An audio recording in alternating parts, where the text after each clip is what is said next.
Hello student, part 4 में हम question number 34 से 36 तक देखेंगे। तो जिसमें पहला क्वेश्चन कहता है, Kirti thinks that substitution reaction occurs in saturated hydrocarbon.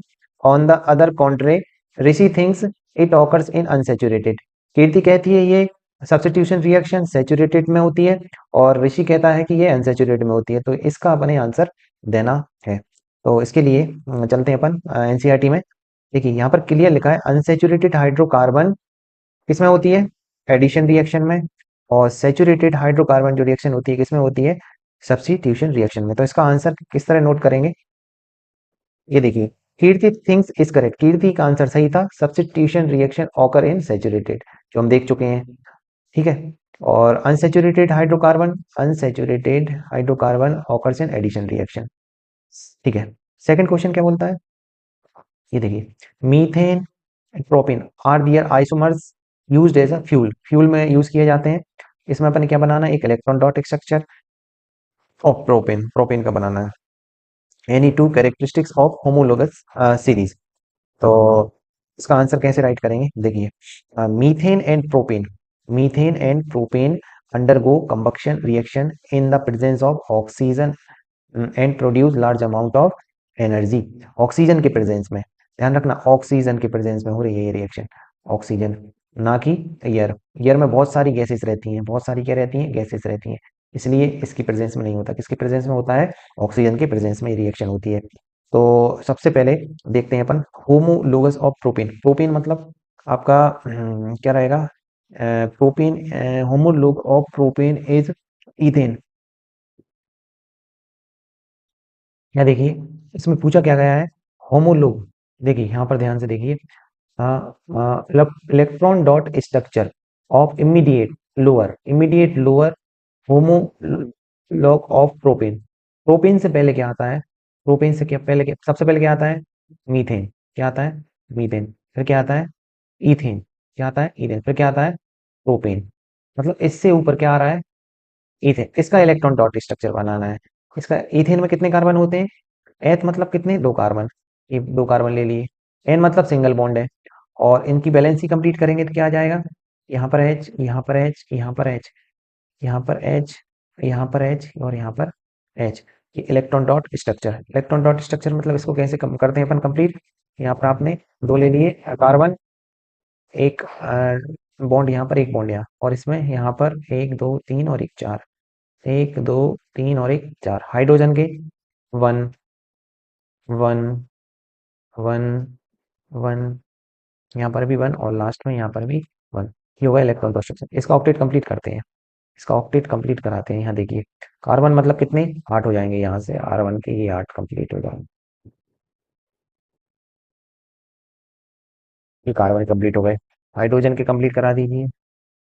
ये हाइड्रोजन, हाइड्रोजन, हाइड्रोजन, यहाँ पर भी ये हाइड्रोजन, यहाँ पर भी ये हाइड्रोजन, यहाँ पर भी ये हाइड्रोजन। इस कार्बन के यहाँ से ये 8 इलेक्ट्रॉन कंप्लीट हो जाएंगे। ये देखिए, ये होगा electron dot structure of ethane. अब नेक्स्ट क्वेश्चन कहते हैं, a mixture of oxygen and ethyne is burn for welding. Can you predict a mixture ethyne and air are not use. अभी बताया था मैंने, जो एयर रहती है ना, ये एयर, इसमें बहुत सारी क्या रहती है? गैसेस रहती है, इसलिए इसका यूज नहीं करते। इथाइन को बर्न करने के लिए अपन किसमें बनाते हैं? ऑक्सीजन। ऑक्सीजन की प्रेजेंस में इथाइन का यूज करते हैं, जिससे क्या होता है? एक सूटी फ्लेम निकलती है। देखिए, सॉरी, सूटी फ्लेम नहीं, एक ब्लू फ्लेम निकलती है। ब्लू फ्लेम कौन सी है? ये देखिए, यहाँ पर अपन देखते हैं, ये आंसर रहेगा इसका। देखिए, the mixture of ethyne and oxygen is sufficient amount undergoes complete combustion through fire a clean blue flame. यहाँ पर क्लीन ब्लू फ्लेम आ जाएगी आपकी, एकदम ब्लू फ्लेम देखने को आपको मिलेगी। In presence of insufficient supply of oxygen और presence of air, ethyne does not undergoes complete. अगर एयर के प्रेजेंट में इथाइन को बर्न किया जाएगा तो ये सूटी फ्लेम देगी। कैसी फ्लेम देगी? सूटी फ्लेम। तो आई होप आपको ये क्वेश्चन समझ में आ गया हो। नेक्स्ट क्वेश्चन क्या कहता है? इसमें आपका बी पार्ट है, A and B are sodium salt of long carbon change of carboxylic acid and long chain of sulphonic acid. ये सोडियम सॉल्ट ध्यान रखना, ये किससे रिलेटेड होता है, ये होता है सोप से related.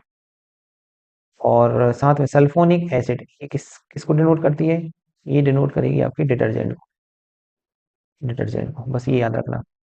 Which one A and B will you prefer pleasing agent by using underground water. Underground water में क्या होता है ये तो आपको पता है, कैल्शियम देखने को मिलेगा और आपको क्या देखने को मिलेगा, मैग्नीशियम देखने को मिलेगा।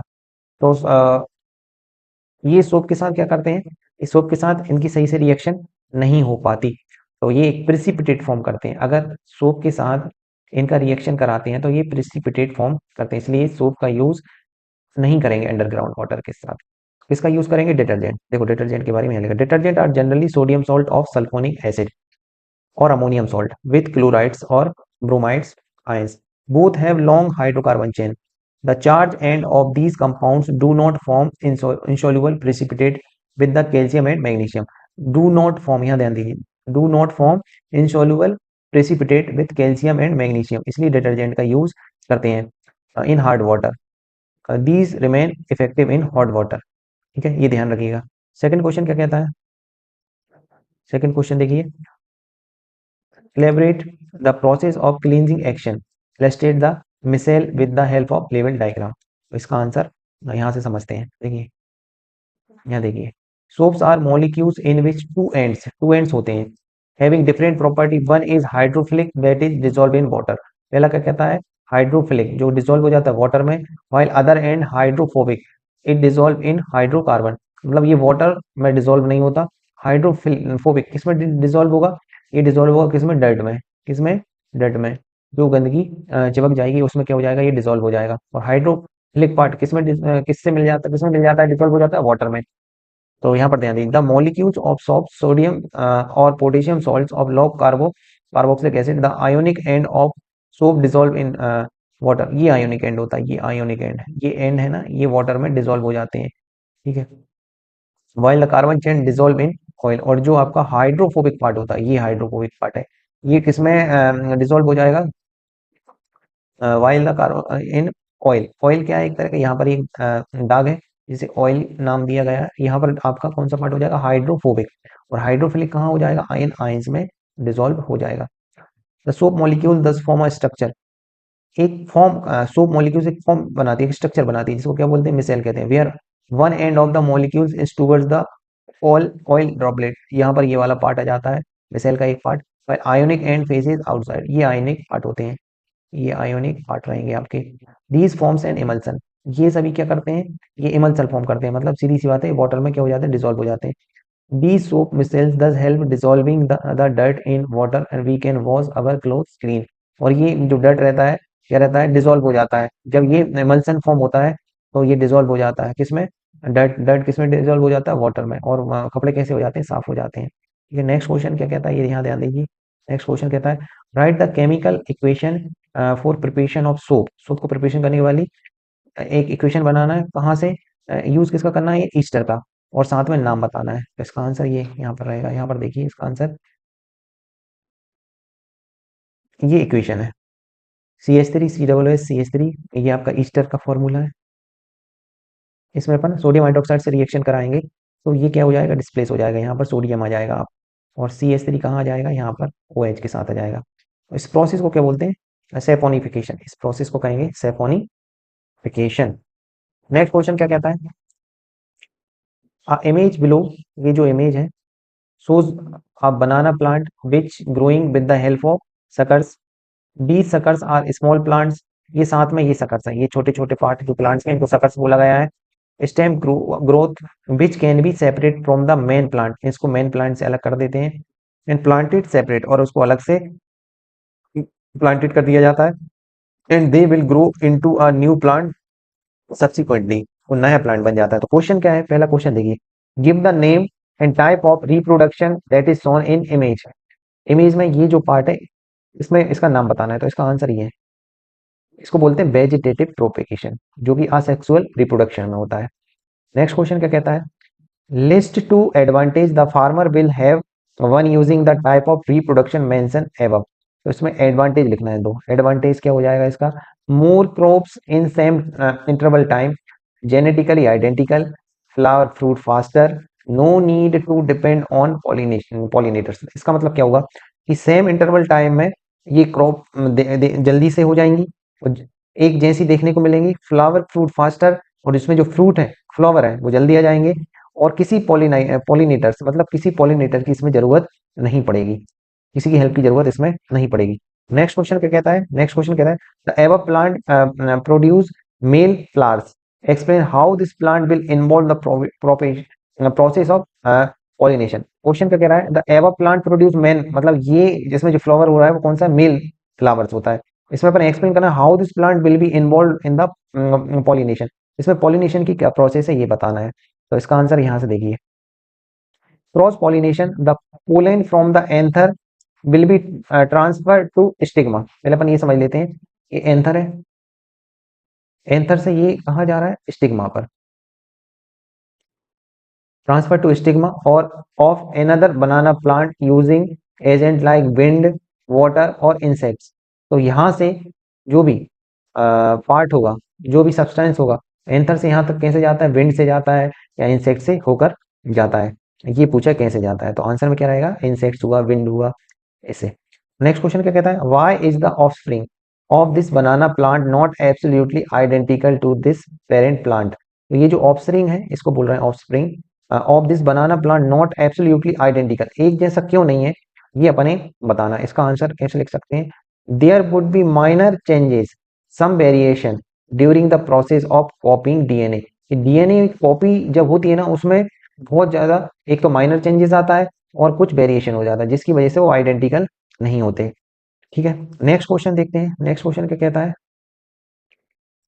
अ image blue shows are developing a foetus, foetus ये फीटस है, द मदर्स बॉम ये मदर्स का मदर्स के पेट में, the developing foetus is connected to the placenta, ये प्लेसेंटा, ये इसको प्लेसेंटा, ये जो फीटस है ना ये प्लेसेंटा से कनेक्टेड है by means of umbilical cord. Umbilical cord कौन सी है, अम्बिलिकल कोड ये जो कोड है ना इसको बोलते हैं umbilical cord. The umbilical when and artery run inside the umbilical cord, यहाँ पर आपको आर्टरी देखने, वेन देखने को मिलेगी और आर्टरी देखने को मिलेगी। अब इसमें क्वेश्चन क्या कह रहा है, name two substance that moves through the blood vessels, दो सब्सटेंस जिससे ब्लड वेसल्स मूव करता है उनके नाम बताना है। देखो एनी टू उन ब्लड वेसल्स में से, न्यूट्रिशन, ग्लूकोज, ऑक्सीजन, वेस्ट, कोई से भी दो आप नाम लिख सकते हैं। नेक्स्ट क्वेश्चन क्या कहता है, if the placenta, if the placenta has less villi how will it affect the baby's growth.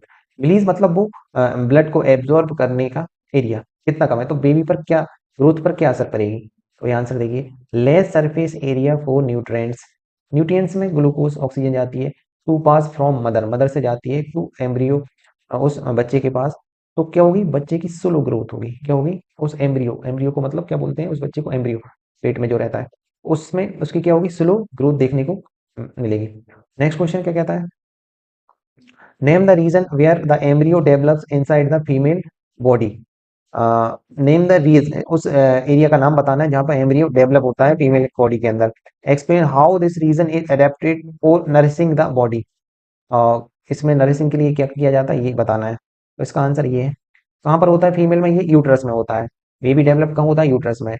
Has thick lining, उसमें कैसी लाइनिंग होती है, उसकी लेयर कैसी होती है, मोटी होती है। With rich supply of blood, बहुत ज्यादा उसमें क्या जाता है, अच्छी मात्रा में ब्लड जाता है टू नरिश द एम्ब्रियो, उस बॉडी के नरिशमेंट के लिए ब्लड जाता है।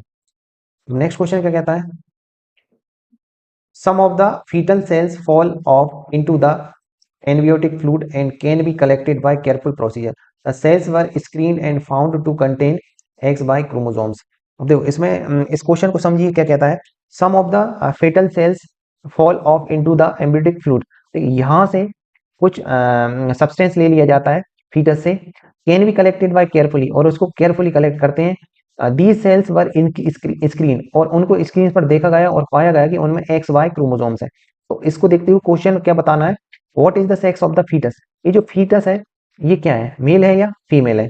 तो एक्स वाई क्रोमोसोम्स है इसमें, X Y chromosomes, X Y chromosomes क्या होते हैं, एक्स वाई क्रोमोसोम्स किसको इंडिकेट करते हैं, मेल को, किसको, मेल को। तो पहले का आंसर हो जाएगा, ये जो फीटस है वो कैसा है, मेल फीटस है, कैसा फीटस है, male. How is the prenatal sex determination mis use, इसका मिसयूज आजकल कैसे हो रहा है ये तो सभी जानते हैं, तो इसका आंसर कैसे लिखेंगे? Misused as if the foetus is female, अगर फीटस फीमेल होता है तो इसका मिसयूज होता है। Some people engage in aborting the child leading to female female foeticide. कुछ लोग क्या करते हैं, अगर जो फीटस फीमेल है ना, उसको हटाने के लिए वो ये इसका मिसयूज करते हैं।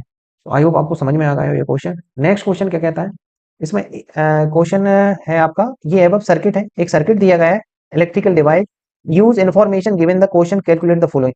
पोटेंशियल डिफरेंस R2, इसमें R2 की वैल्यू फाइंड करना है, एक तो R2 ये है, ठीक है। Value of resistance, potential difference across R2, यहाँ पर V की वैल्यू फाइंड करना है, value of resistance R2 find करना है, और value of resistance R1 find करना है। तो सबसे पहले देखिए, सबसे पहले अपन देखते हैं, यहाँ पर 2 एम्पियर करंट आ रहा है, 2 एम्पियर करंट आ रहा है यहाँ पर, तो यहाँ पर 1.5 एम्पियर करंट जा रहा है, तो यहाँ पर कितना जाएगा टोटल? 0.5 एम्पियर करंट जाएगा, यहाँ पर 0.5। तो सबसे पहले अपन यहाँ का वोल्टेज निकाल लेते हैं, यहाँ का वोल्टेज कितना आएगा? यहाँ पर देखिए, यहाँ पर फॉर्मूला लगा दें, V इक्वल टू क्या होता है? I R. तो यहाँ पर I कितना है? 1.5, और रेजिस्टेंस कितना है इसका? 4, तो कितना हो गया इधर चौको? 60, तो मतलब 6.0 वोल्ट। तो यहाँ का वोल्टेज कितना आ गया? 6 वोल्ट। यहाँ पर वोल्टेज आ गया 6 वोल्ट, ये दोनों पैरेलल में है, तो यहाँ का भी वोल्टेज कितना हो जाएगा? 6 हो जाएगा, ठीक है। और पहले अपन वोल्टेज देख लेते हैं, इसके बाद अपन क्या करते हैं, यहाँ पर वोल्टेज आ गया, करंट आ गया, तो अपन रेजिस्टेंस निकालते हैं। रेजिस्टेंस क्या होता है? V upon I. V कितना है? 6, और V कितना है? 6। R2 निकालना है, इस R2 की वैल्यू, और करंट कितना है? 0.5, यहाँ पॉइंट हटाएंगे, कितना बढ़ जाएगा? 0। तो कितना हो जाएगा? 12 पंजे 60, मतलब 5 कम 5 और 5 दूनी 10। तो ये वोल्टेज आएगा R2 में, वैल्यू ऑफ रेजिस्टेंस R2, तो यहाँ पर R2 कितना आ गया? 12 ओम। और R2 का पोटेंशियल डिफरेंस भी कितना आ गया यहाँ पर? 6 वोल्ट। और R1 की वैल्यू निकालना है, R1 मतलब ये, अब R1 ये निकालना है, पहले अपन इसका वोल्टेज निकालते हैं। यहाँ पर क्या हो जाएगा? यहाँ पर voltage V equal to I R. I कितना है? 2, और आर भी कितना है? 2, तो कितना आंसर आ जाएगा? 4। एक चीज यहाँ आप देखिए ध्यान से, यहाँ पर वोल्टेज कितना है? 4 ओम है, यहाँ पर वोल्टेज कितना है? 6, 6 और 4 10, बचा टोटल कितना है? 12, बचा कितना? यहाँ पर वोल्टेज कितना आ जाएगा? 2। तो यहाँ पर अपन R1 की वैल्यू आराम से हम निकाल सकते हैं।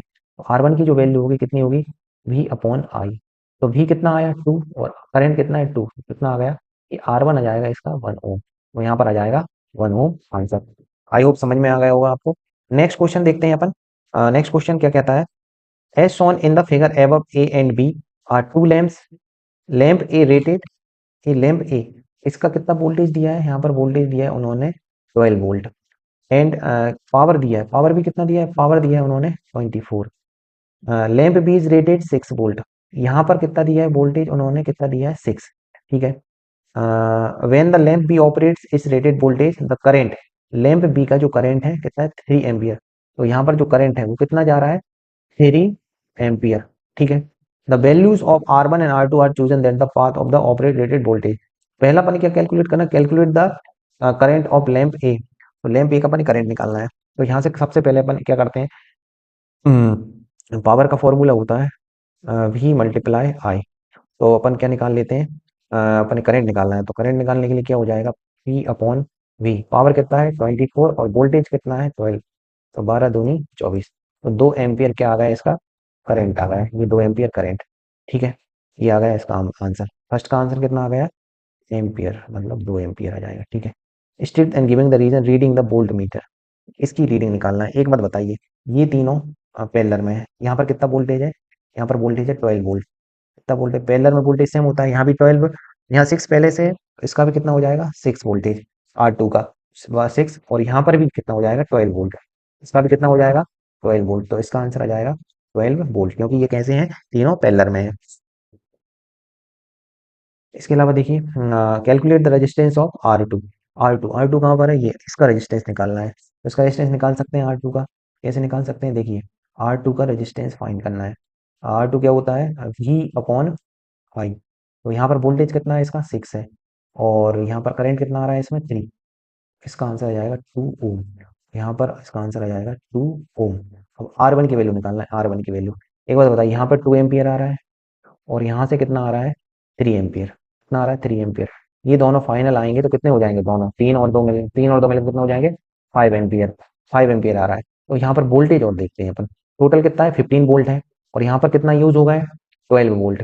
तो बचा कितना 3 वोल्ट, यहाँ पर कितना हो जाएगा 3 वोल्ट। तो अपन R1 की वैल्यू निकालते हैं। R1 क्या होता है V/I। तो V कितना है 3, और करंट कितना है I 5। तो अपन क्या करते हैं, पॉइंट लगा के एक जीरो बढ़ा देंगे। तो पॉइंट लगा के जीरो बढ़ा देंगे तो कितना आ जाएगा 30। इसका अपन डिवाइड देते हैं, कितना टाइम जाएगा, पॉइंट बढ़ा के पॉइंट लगा के जीरो कितने टाइम 6 टाइम, 5 6 जा 30। तो ये कितना आएगा 6 एम्पियर। तो इसका आंसर आ जाएगा रेजिस्टेंस। पूछा है उन्होंने, रेजिस्टेंस आ गया इसका, सॉरी रेजिस्टेंस पूछा है तो क्या हो जाएगा 0.6 ओम। इसका आंसर जाएगा 0.6 ओम। आई होप आपको समझ में आ गया होगा। Thank you.